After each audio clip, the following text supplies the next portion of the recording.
It's funny. I was just actually looking at talking about this the other day, Phil, weren't we, about the AI content that has come out that were in those lovely TV shows that we all watched as kids. I say we all watched as kids. I now feel very old at like 40, and Maybe you harking know how back old to I my am. harking. Well, I tell you what, the pace of all of this development has. And as I think we were talking about earlier, and I think perhaps as shown on the BizApps seminar this morning with Microsoft, I think the pace of everything is so breakneck speed. It's hard to keep up. You turn around and something's changed. It's In the amazing, Microsoft world. yeah, what's going into the BizApps world, the Copilot Studio. So we do obviously the AI Academy. Some people on the call may have dialed into those before, and we did one in January, which was all about Copilot Studio, and we showed an autonomous agent. And since then, Copilot Studio has some of the terms have been changed, some of the UI has obviously changed as well. Additional models are now available. So much change, and it's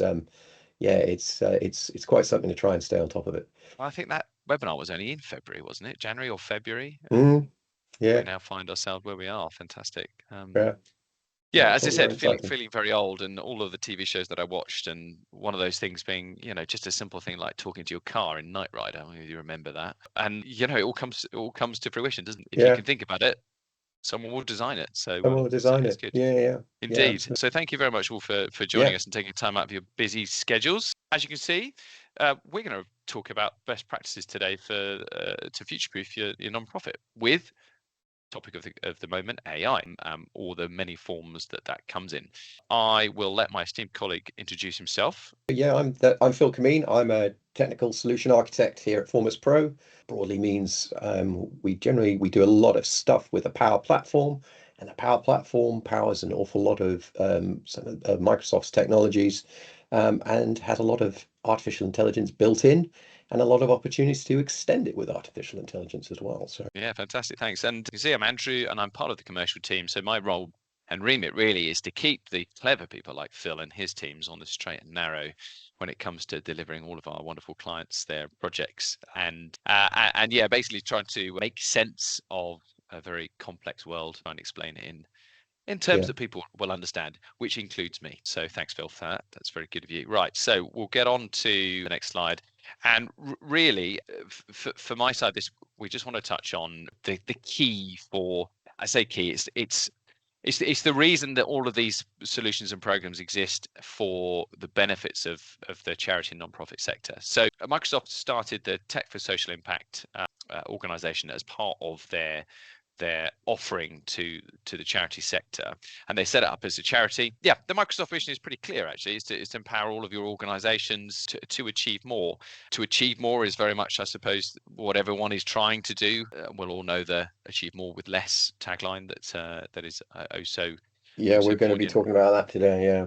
We will indeed, and it's the same in many sectors, not just in the charity and NFP sector. But the mission really for Microsoft is to do all great things with their technology and provide support that your organisations need. A few sort of tech for social impact information bits there. I won't read all the details because many of you may have seen them on previous slides. Effectively, they're there to support and put the money that comes in from all of your licenses and all of the subscriptions that you all sign up to back into the sector in the form of discounts for licensing going forward, for incentives that can be claimed for the uptake of new technology. And although this slide perhaps is a little outdated now, you can see some rather large numbers. Yeah. Really, the amount of it's quite incredible, isn't it, when you consider the amount of grants and discounted software and services that they've provided, plus how much the Microsoft employee base and company has matched in terms of that, which is really great.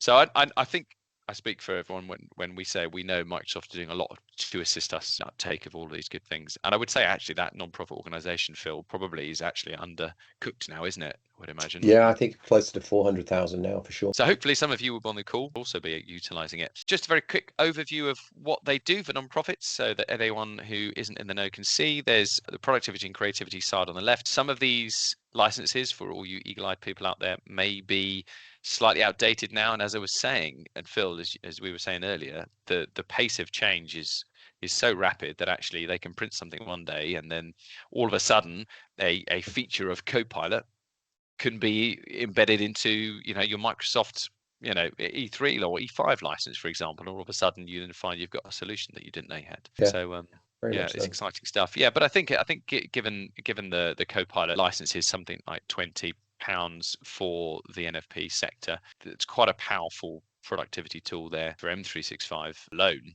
When you boil that down to what that might be per day, it's 70 pence or whatever it might be to potentially save or increase your productivity. So it's quite good. Yeah. So that's a bit of overview of it. I think the last part there really is their mission, and that's really the only way to achieve it is to ensure every organisation has access and to the support they need. And I guess the Tech for Social Impact team are committed to the sector, and obviously with all of the AI announcements and enhancements that they're bringing out. So it's their core mission really to help you guys. So thank you, Microsoft. Obviously, FormusPro, we are a Microsoft partner, and Microsoft partners come in sort of all shapes and sizes. We have some solution designations, which we're very proud of. One is business applications, or BizApps, as lots of people call it. The other one is digital and app innovation in Azure. So a couple of numbers on the screen there, which we're again very proud of in terms of where we operate and the number of people we have in the company. In a nutshell, the FormusPro brand was born out of a desire to support and really push on the not-for-profit and charity sector using technology for good, and it really has a good synergy with the TSI team's goal to do that. So that's great, and obviously the passion and view that our CEO and founder Glenn set out to achieve, I would say, is generously complemented by the same passion within all of the members of our team. When we're speaking individually and on client calls and that sort of thing, it's quite clear that we all share the same passion to help. We started 13 years ago with our first client, which is a well-known blood cancer charity called Anthony Nolan, and we're proud to still work with them to this day, actually. And they put their trust in FormusPro to deliver a broad range of projects. I actually have lost count of the number of projects that we've delivered for them. But that is, absolutely. Yeah, but that's in no way sort of reflection of the less importance of them. But it's just there's been so much growth and so much uptake because of innovation and advancement that we're proud to be working with them today. So that's a really good place to start from. So today's agenda is going to be, as you see, why AI and why now. We're going to then talk a little bit about why it might be the right time to adopt AI. I suppose, especially when people and organizations are making digitization of some basic operations, let alone AI stuff. So we'll talk about that today. The fundraising and operations impact. So Phil's going to give some really good use cases on that, how the AI stuff can help. Overwhelmed, certainly a word I would feel. Would you agree, Phil? Sometimes. Oh, absolutely. I sat through the new BizApps release cycle demo this morning, and I'm going to have to watch the video back a couple of times because there's so much change and so much opportunity available within the technology that's coming out that it's like, okay, where do I start? Where do I start my learning? And as a business, you're always learning, right? So where is your organization going to start? And we'll talk about that. And I think it's safe to say that even the experts, and I would count you, Phil, as one of those, gets overwhelmed occasionally just by the magnitude of what's available. So if anyone is feeling like that, don't feel alone. Then finally, we'll do some Q&As. I would say finally, I would welcome and encourage any questions throughout, because the better participation we get, the more it can be an engaged conversation. We can address things as we go through, can't we, Phil? Yeah, absolutely. We can try and tailor stuff as best we can. So this question there, why AI and why now? And I suppose it's, world is changing fast, and certainly the technology which tends to be driving that is very fast moving. And so much stuff is, sometimes this is all considered as no longer, it's a nice to have. We do traditionally as a power platform provider, we would be taking a lot of, potentially Excel or existing, business processes and moving them across and making them part of a system. And now we've got an awful lot more tools within that toolbox. And hopefully you're being asked to do more with less. It tends to be the way. And AI is a great way to pick that up and get it into your corner. So thinking in terms of AI not replacing people, but helping us focus on what actually matters. And so a couple of good examples there on the screen. There's a New York-based charity, Water was pioneer for this, and they used AI to optimize its Facebook campaigns. Now you're probably thinking, well, I've already got campaigns, I can do A/B testing. And what they did was they used AI to generate, rather than just A/B testing, they machine generated 16 different Facebook ads across more than 1,000 permutations with different emotional sentiments and imagery and narratives. And by analyzing that, the response to that, they were able to much more closely pinpoint, focus on which stories and which imagery was powerful for the different segments they have. So AI tends to do stuff that you already do, but it can just do it at a much bigger scale. By applying that scale, it's given them an uplift of 32% in their return. It's UNICEF A/B Australia. testing. Phil, I'm going to jump Yeah, in here. A/B Sorry to stop testing, you there. sure. A/B testing. Yeah, what's that? Yeah, so it's a thing in marketing, traditional marketing system. Microsoft now refer to their marketing system as customer insights journeys, and it goes hand in hand with another tool called customer insights data. But a part of that is when you send out emails to people, you send out a group of one email template effectively to one segment, and that's what you might call a group of potential donors, and to another one to group B, and see what the response is in terms of those different emails. Do you get more engagement? If you're using hotspot maps, you can see, okay, we have more people interested on this particular imagery. And so what they've done is they've turned that up from A/B to Yeah. even more so. So very powerful. Interesting. Yeah. So they're getting a lot more, or rather, they don't have to sit through the timing for that and actually just delve through the data. The AI is really It's taking the heavy lifting for that. absolutely, That's really interesting. absolutely. Yeah. And it's what AI is great at. You know, it's very good at doing these things at scale. The other example there is UNICEF. They managed to get a 26% uplift in revenue by doing something relatively similar. They actually ended up sending out less emails, so there would have been a reduction in sort of in spam, a reduction in sort of the cost of sending those emails, because there is a cost with sending emails through these marketing tools. And they used a machine learning model to work on the responses. So two slightly different tactics, but both using AI and using it in different ways. And I think this is a lot of organizations suffer. Is like, where do we start with AI? Do we start at this point? Do we start at that Mm. point? We'll talk a little bit about this towards the end, but spoiler alert, an awful lot of it is targeting the donkey work, working on those pain points, starting relatively small and trying to focus on what causes these issues. Is there a way that AI can reduce the size of that problem? Yeah, it's interesting. I think there's probably something when we touch on later. There's sort of common misconceptions about the use of AI or where to start. So yeah, maybe that's a good thing to segue into later. Fantastic. Yeah, absolutely. So we're talking a little bit, we talked about segmentation there. So I'm going to, before we dive too much into this slide, there's also an awful lot of other stuff within AI that's always worth mentioning up front in terms of the fear of the blank page. And so I had that this morning. I had to start putting a presentation together. Not this Traditionally, one, that would Phil. have, sorry? Not this one. Not this Not one. this It's one, not this no. morning. No. Not this one, no. We do a few of these different ones. So I started and I thought, well, how do I start? How do I get this going? And I had a few ideas in my head. And this is when I turned to Copilot and started making questions. Okay, what about doing this? I knew there was a couple of web links we had on some related topics. Can you go and look at that and try and bring out some topics there? And also fantastic in a tool like Teams as well, where it's listening to it's got the transcription. We've got one running here. At the end of it, we'll be able to pull out key items so that allows you hopefully to focus on stuff. What we're talking about in kind of this, in a slightly bigger sense within not-for-profits, is about trying to personalize donor engagement, looking at getting some insights from that data, hopefully doing a little less admin and doing things which have more impact and more interesting stuff. So I mentioned, we talked about A/B testing, and that's related segmentation. And by analyzing data points across your organization, like donor history, engagement levels, and demographics, you can segment donors into different categories. So, for example, active volunteers or one-time donors or major gift prospects potentially. You can also, I mentioned there's two sides of this kind of marketing coin. We have customer insights journeys, which is all about looking at your existing contact set, working out what's in there, and then sending them on a journey in terms of engaging them in whatever way, sending them through to websites, SMS, lots of different channels that you can use to talk. You can develop these journeys with an AI helping you to do that.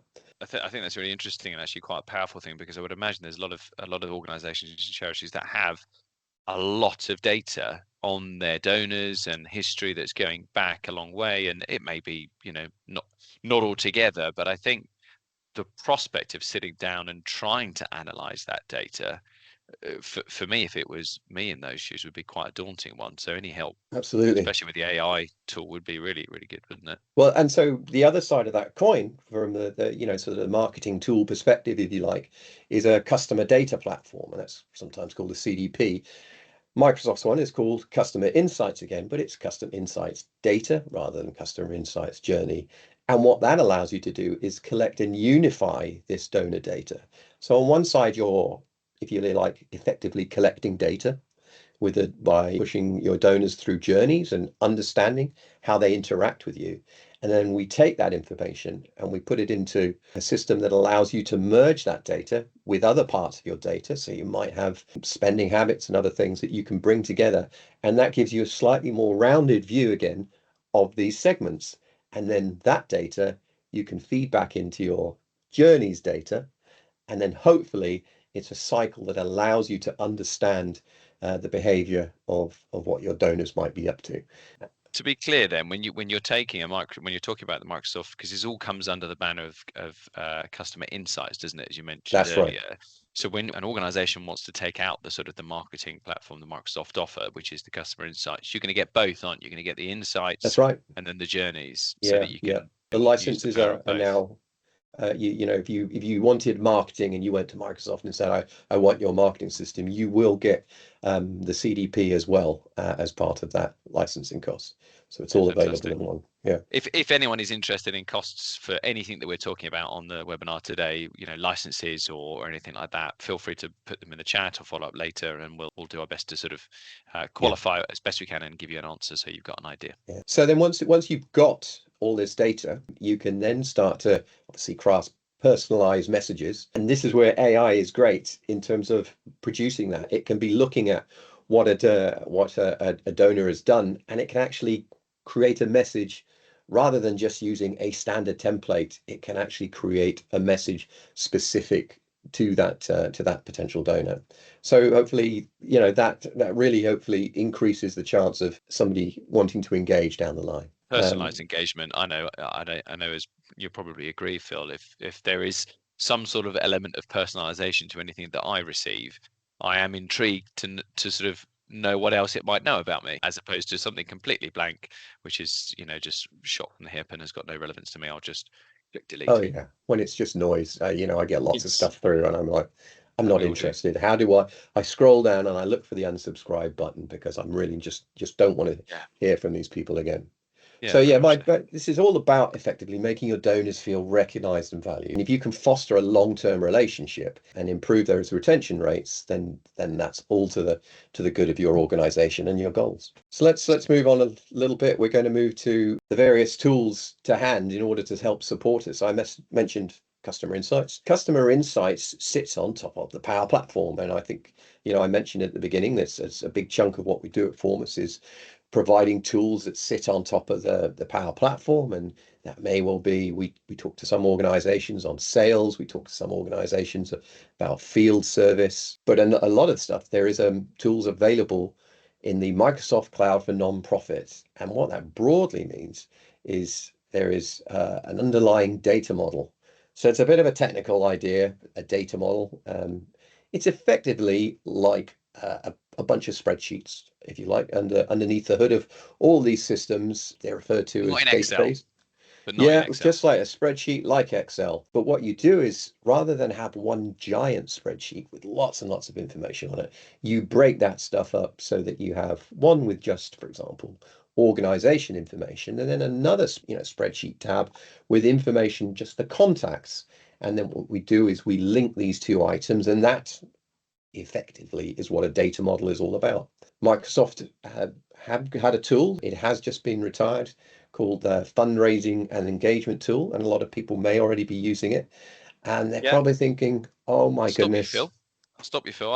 go on. I'm intrigued. I'm intrigued to see on the call of people that are here who is currently using fundraising and engagement. So maybe give a thumbs up if you are in your Yes, that'd be organization. good to know. All That's right. really, oh, Oh, there's one. there's There's one. one. There we go. Okay. There's one. Fantastic. Um, That's quite an interesting one because I think there's a lot of trepidation about products that I get, go out of support, if you like, for Microsoft, and then what that actually means to the organization. And maybe we'll come on to it later, but there's less to worry about than you think, especially with the common yeah, data model absolutely. You know, that you're sort of talking about, Phil. because all of these systems are built on top of the Power Platform, because what happens effectively is that Microsoft may say we're no longer supporting a particular aspect. These are items, if you like, that sit on top of the Power Platform. They're not going to disappear.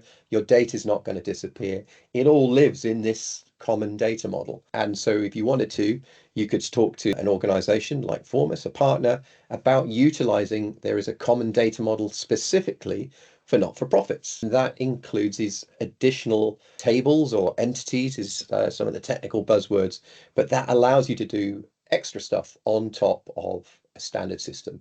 And that's things like donor commitments, designations. So that's the same, managing, the purposes or projects for which donations are designated, financial records, transactions, award information, benefit recipients, a whole bunch of things that are available.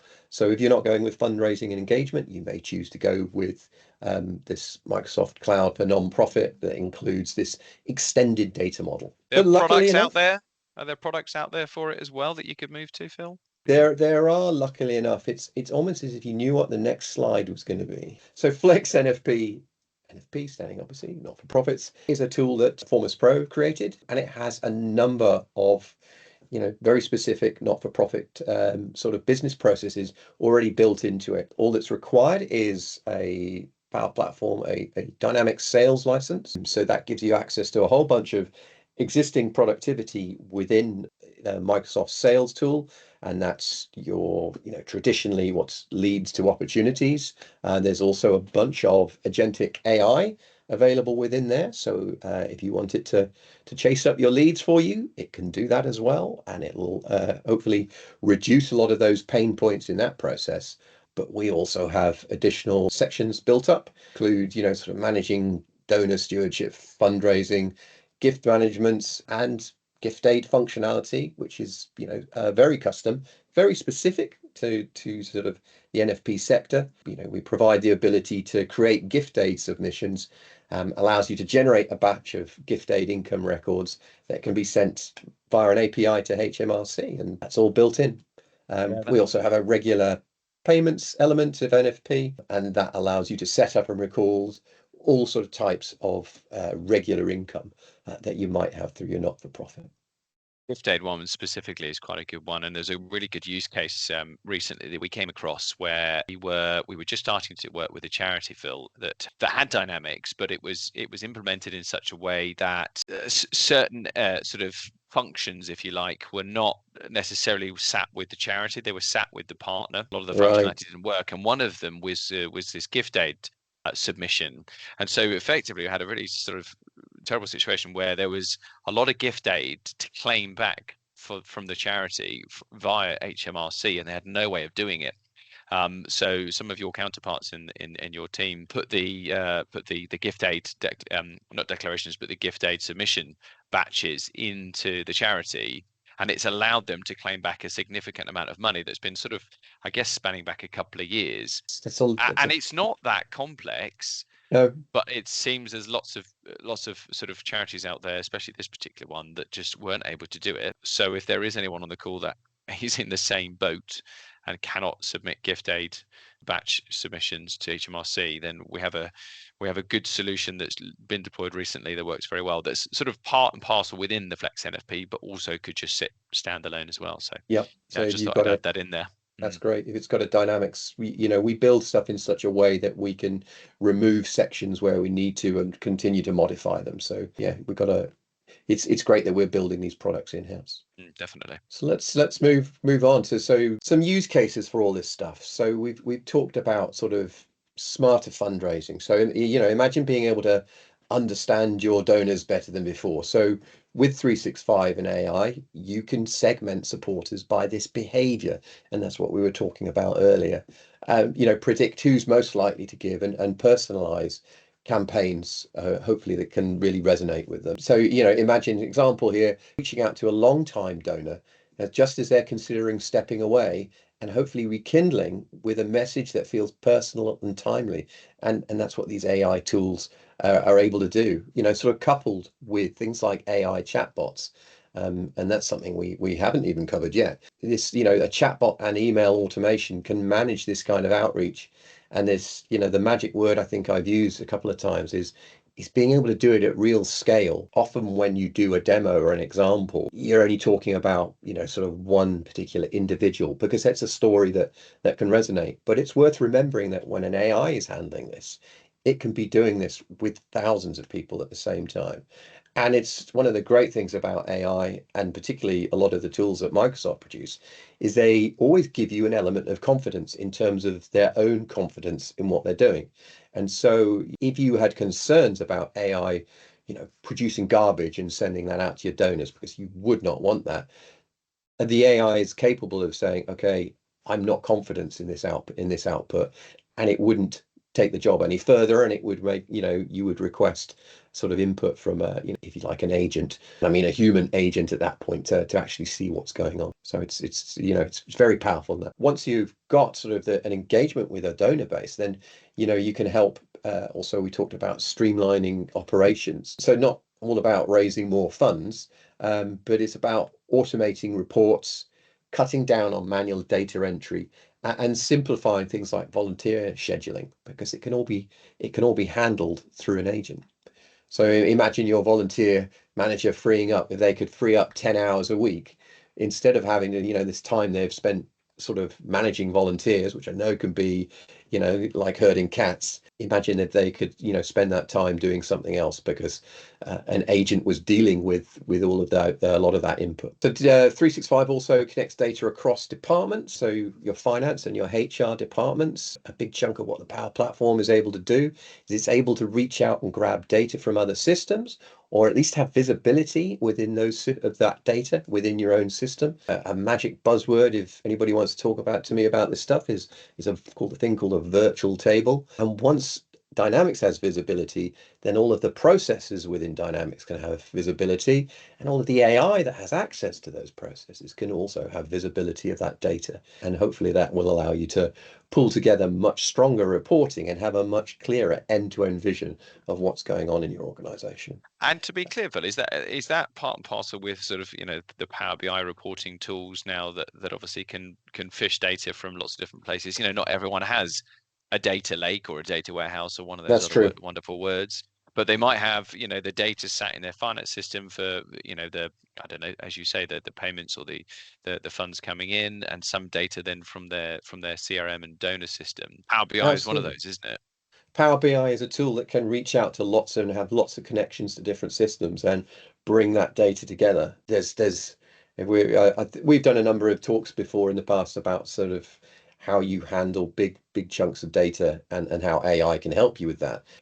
And yeah, Power BI is another great tool for trying to get visibility of what's going on across an organization. And that takes us on to impact measurement and reporting as a use case. So AI, again, great at bringing together these multiple sources. And with 365 dashboards, you're able to show funders and stakeholders the difference you're making, hopefully, and you'll be able to see what's working and what's not, and be able to make real-time decisions. And hopefully of course they're all backed by data, so you're not having a guess. You're actually able to go and drill into that data with a lot of these dashboards and see exactly where the pain points are. So hopefully, this means that you're not reacting all the time. You're anticipating. Hopefully that means that you'll drive your mission impact with a lot more confidence. I think data-driven decisions are obviously something that we all strive for, because it's seated in actual fact and understanding of what is going on in the organization. Absolutely. So yeah. And even before starting your AI journey, ensuring that your data is accurate is obviously, it feels almost like an obvious thing to say, but sometimes it is easier said than done. But working towards that goal, knowing that AI is going to have your back, also means that when you do start to introduce new tooling, that you'll be able to see return on investment much clearer. And that, of course, makes it much easier, if you're talking to more senior members of staff to be able to get them engaged and for them to back you. Yeah, I think we touched on this earlier, but like a common misconception I think with AI is that you need to be an absolute SME or subject matter expert on it. You need to have this grand plan all mapped out and have everything either done in one go or certainly in the time frame that most boards require things to be done, which is yesterday. But like Yeah. where obviously not getting overwhelmed is easier said than done, Phil. Like what is the best advice that you can give to start or give someone a gentle nudge on that journey? Yeah, I think it's about, well, how do you eat an elephant, Andrew? I well, I'm pescatarian, Phil, so I wouldn't Ah, be okay. eating an elephant. So But you if I wouldn't, were but to eat an elephant, I don't know, how would I eat an elephant? you'd eat an elephant very slowly. Very good. Okay. Okay, If there's tumble, excellent. it's a pity there's not a tumbleweed icon or something There like needs to that, be isn't one of there? those There reactions, really does. tumbleweeds in the Or yeah. I'll someone or petition grow. Microsoft for it. Yes, yes. There you There we go. There's a go. shocked face. Thank It's you. a shock. Dad jokes. But yeah, absolutely. Start small is fundamental, and applause. I'm taking that. It's not to get overwhelmed. Start small. Find those pain points. What do you burn a lot of time on? What do people burn time on where they're not engaged? They're having to slog with things. And this is where AI's got a lot of power.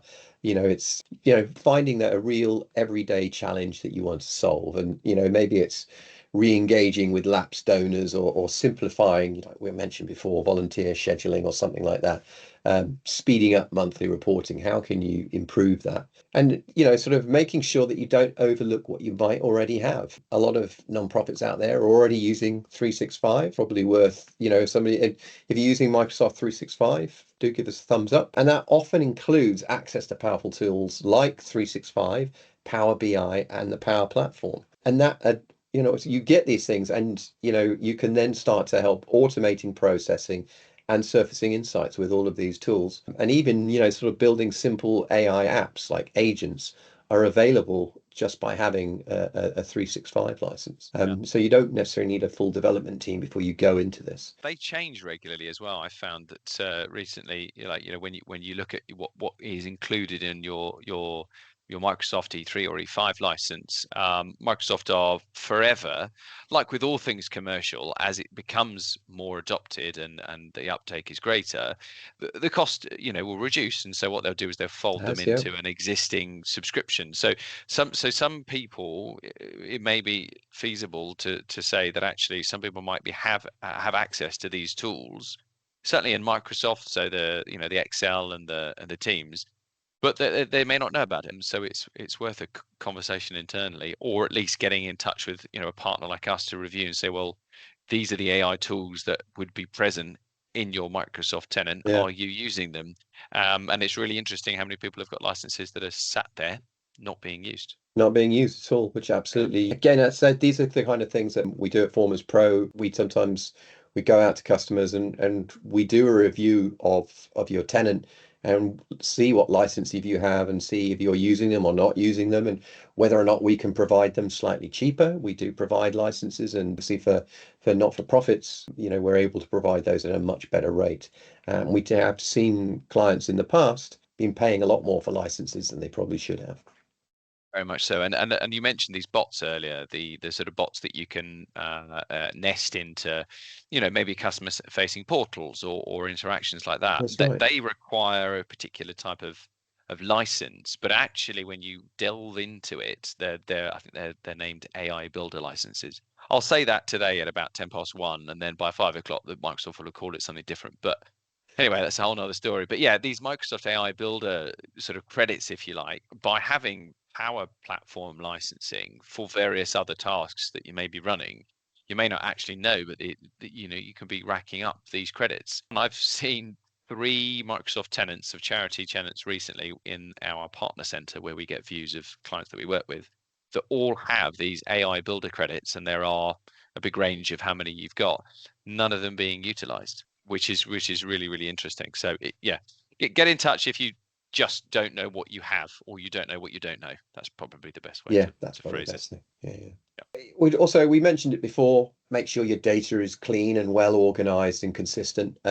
Sometimes that's easier said than done. If your SharePoint's been around for a long time, it may well be that everybody has access to everything. We do kind of do reviews of this stuff, and we can check on what the situation is, and we give appropriate advice in terms of, okay, what do you want to do? And certainly a lot of conversations I've had with other Power Platform practitioners has been the move to AI has meant that people have started to focus on their data much more.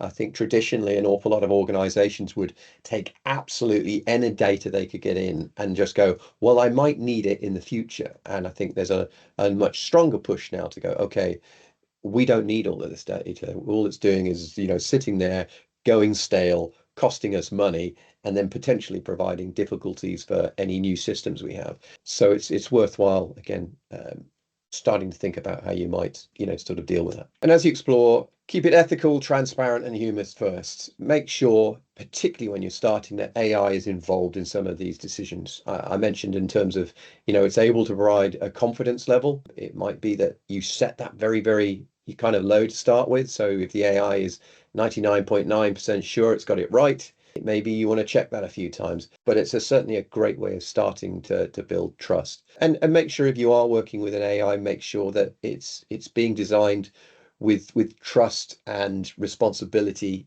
responsible ethics built in. And that's to say that, sort of it's able to explain its why it's made decisions. It's able to log those decisions, and so that when you are building out and using AI, that you know why it's doing it, and then you yourself can start to gain trust with it. And I kind of last but not least really is about, like I mentioned, it's getting rid of donkey work. It's not about replacing people. It's about empowering them to focus on stuff that really matters. I'm definitely I always brand myself, if you like, as an AI optimist. I think it's there, not to take away everybody's jobs, but to make our life simpler and easier and allow us to do, to just to be better versions of ourselves. God, that sounds so cheesy, doesn't it? But Maybe, but I think you're right. I think the buzzword, or the underlying word there, is productivity. I think so many yeah, people are being asked to do more where there are recruitment freezes, or there's just not the budget to pay for extra staff.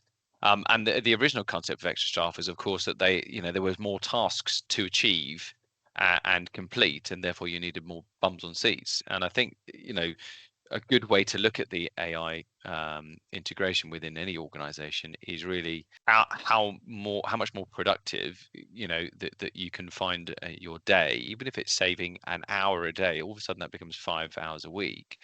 Those sorts yeah, of time 20 hours a month. savings How mount many up days if in you the year? Absolutely, yeah, but absolutely. also if everyone is finding that amount of time, then that's really really quite a key thing. I think, Phil, obviously it's been a lot of not so much sort of demos on actual technology, but really sort of the ideas behind it.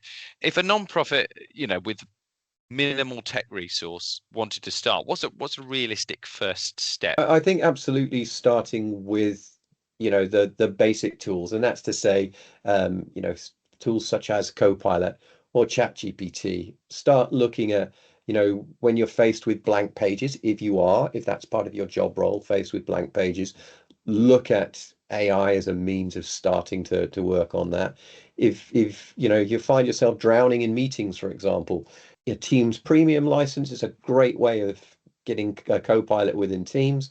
Your transcriptions can be turned into sort of understanding and meeting notes, and hopefully that allows you to engage more with the meeting and not worry about, sort of writing down notes, but allowing, sort of the AI to help you with that. It's all about, like we said before, starting simple, and start quickly. And James, who's on this call, our marketing guy, is very much a big proponent of fail fast and minimum viable product. Those are very much sort of buzzwords, but it's really important, that you allow yourselves these safe environments to build this stuff up and then take those forward. So So I think in summary, then a very sensible first step then for any organisation that perhaps wants to just take the first step on the ladder and start using Copilot within Teams or Word or anything like that, certainly within your M365 Copilot, it might be worth, if you don't know whether you have access to it or whether there are licenses sat there, it may be worth reaching out to a partner like FormusPro and just saying, look, we don't know whether we've got access to it. Look at our licensing estate and tell us what we have and what we could be utilizing. And then probably from there, we can come up with a plan with you to say this is probably a good first step. And then these are what you could be ruling out. So yeah, it sounds like a sales pitch. It's not that. That would be we'd probably do, like most of our clients, a 3/4 day time just to review the licenses Yep. that we've got that you have. So it's a non-cost exercise, but it's a really sensible first step. I think pretty much we are at the end of our time. I haven't seen any other questions in Q&A or chat. Not I can see, which is good. It must all be very clear and easy to understand, Phil. Thank you very much for all of the detail there. As always, we will be sharing the slide deck afterwards in a recording so that any of your colleagues that weren't able to attend can enjoy the delights of our chit chat. And there are various other webinars that we've also hosted and conducted previously that will be available through LinkedIn and through YouTube as well on our FormusPro channel. So go over to there and have a look. If there is something that we have not touched on that either you want to ask in the Q&A now, or if you don't fancy putting it in the Q&A for everyone to see, reaching out directly, feel free to do so. It's such a large subject matter, and there's always things that come up that perhaps we haven't addressed, or that are great questions, Phil, aren't there, that perhaps no one has thought about. If there's anything that you do want to reach out and ask, then please feel free. There is a question. Fantastic. Ralph, thank you very much for your question. Phil says, what happens to the data of users that opted out of data storage? He said, I take AI, can't use it. Have opted out. So I'm assuming you mean by somebody who's done GDPR request to be forgotten. I assume that's the kind of thing. Yeah. Let's assume it is for now.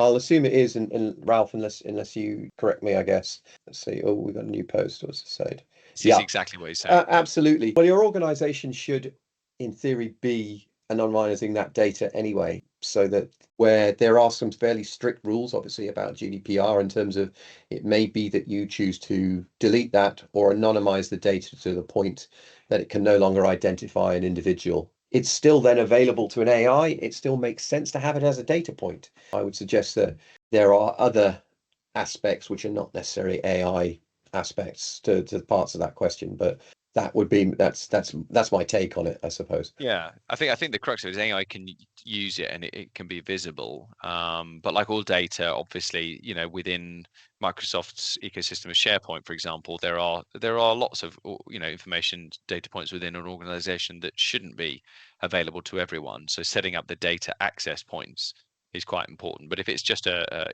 donor data that just says, I don't fancy any more marketing, I believe the AI should still be able to access it because it can drive a decision in the long run. That's right. Even if you don't necessarily show that actual data. But it is a very good question, Ralph. So thank you very much for asking. If there's anything, if we didn't answer it properly, or you want to talk about it more, then reach out and we can take that up with you.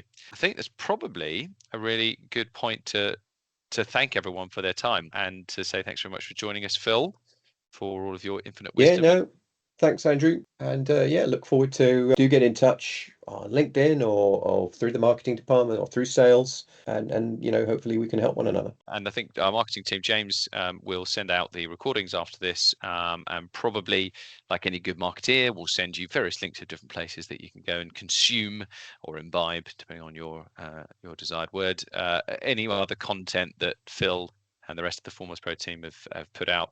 We're always here to help, regardless of what that question is. No question is a silly one. So thanks very much again, and thanks very much for joining us, and we'll see you again next time. Great stuff. Thanks all.